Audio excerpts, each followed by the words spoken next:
Now, number 8. Suppose you have a moment of freedom, and too short to do the light meditation. Then you can concentrate between the eyebrows, as you know, you know where, wisdom center perhaps, and let your mind concentrate on the space before every thought arises.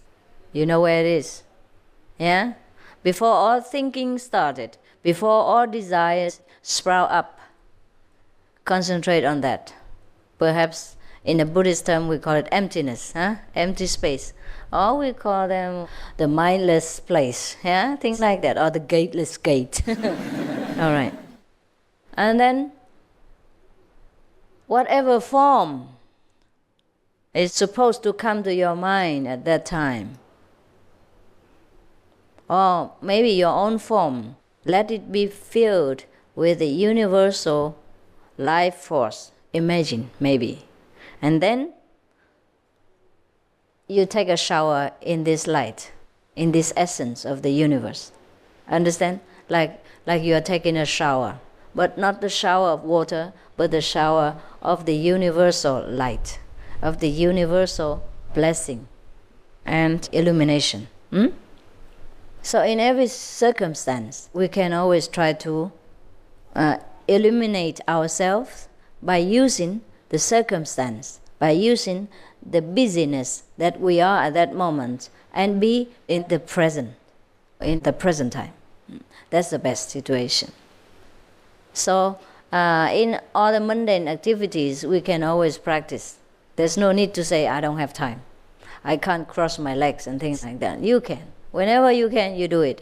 And whenever you cannot, you do it as you are working. Turn your work into meditation. Concentrate on the force behind all the works, behind all the running, behind all the activities. Then you will always find something to meditate upon. And there is always plenty of time. Because we can use the time of every situation for concentrating. Yeah, you got it now? Yes. Now, number 9. You can liken your 5 senses as the 5 colors of the peacock tail. And then spread them all over the space. Just spread the 5 color peacock tails all over the universe. Fill them with colors. Fill the universe with color. But these colors are supposed to be your 5 senses.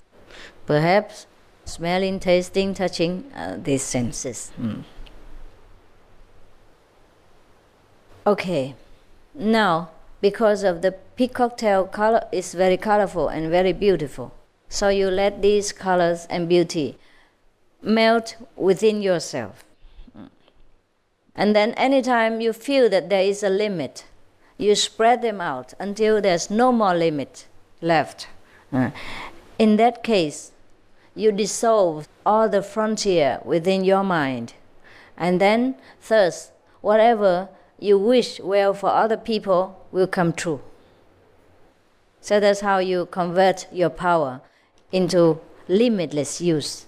And that's how you can bestow benefit on countless beings and be kind of a benefactor to all kinds of people who surround you or who come in contact with you or whom you're praying for. Okay, where are we now? Number 9 already, right? When I speak spontaneously, it's easier. But when I have to concentrate on the meaning of the ancient wisdom, and I don't want to make mistake, and that is more intellectual, and it's very difficult. The use of intellectual talk is very difficult. Number 10.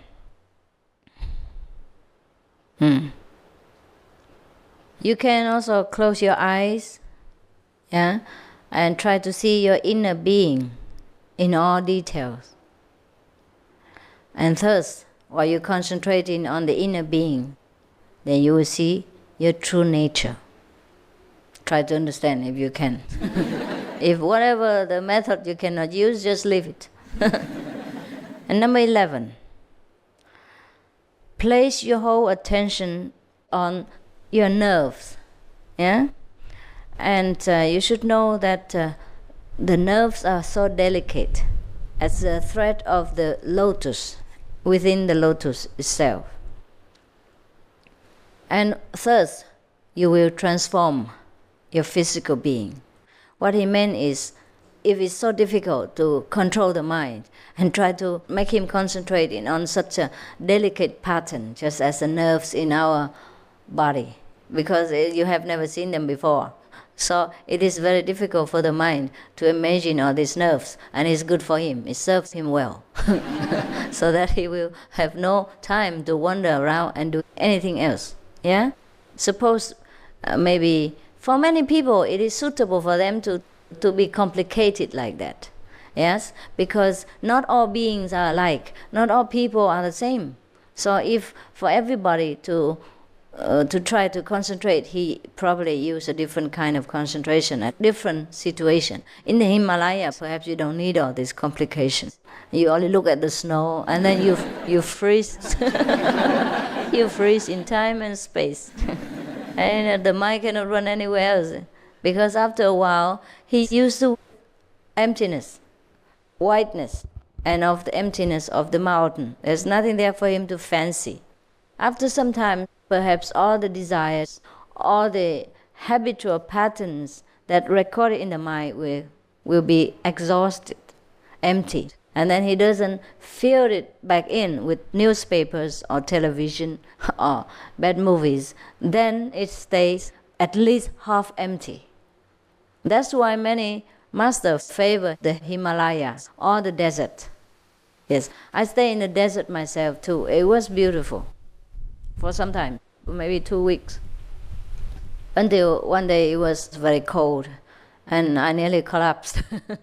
And I had to run back to the house, into the city. Not the city, but another place. It's a house. Because in the desert where I stayed, there was no house, no water, no electricity. There is water, but we have to go and fetch, very far away, about 2 kilometers or something.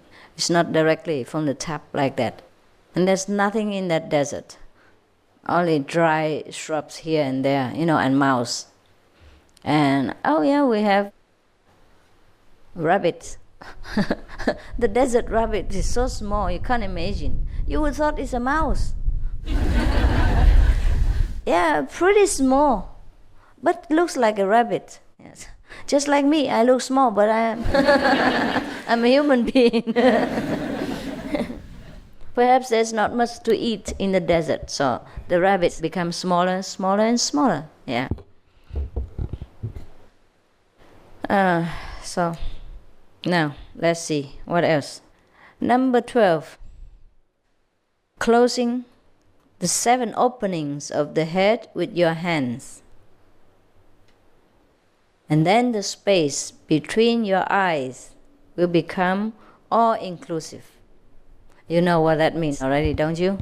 All this boils down to the wisdom center. A different way of, talking about it. Just like I talk so many things, but it boils down always to the Kuan method. I go to make different lectures, different tempting dishes, but only after at the end I give them only one, the Kuan method and the light. Okay, now number 13. These are for the people who probably cannot concentrate well, so using different kinds of helping tools, Just like sometimes people write to me and say, wow, it's very difficult for them to concentrate on the light.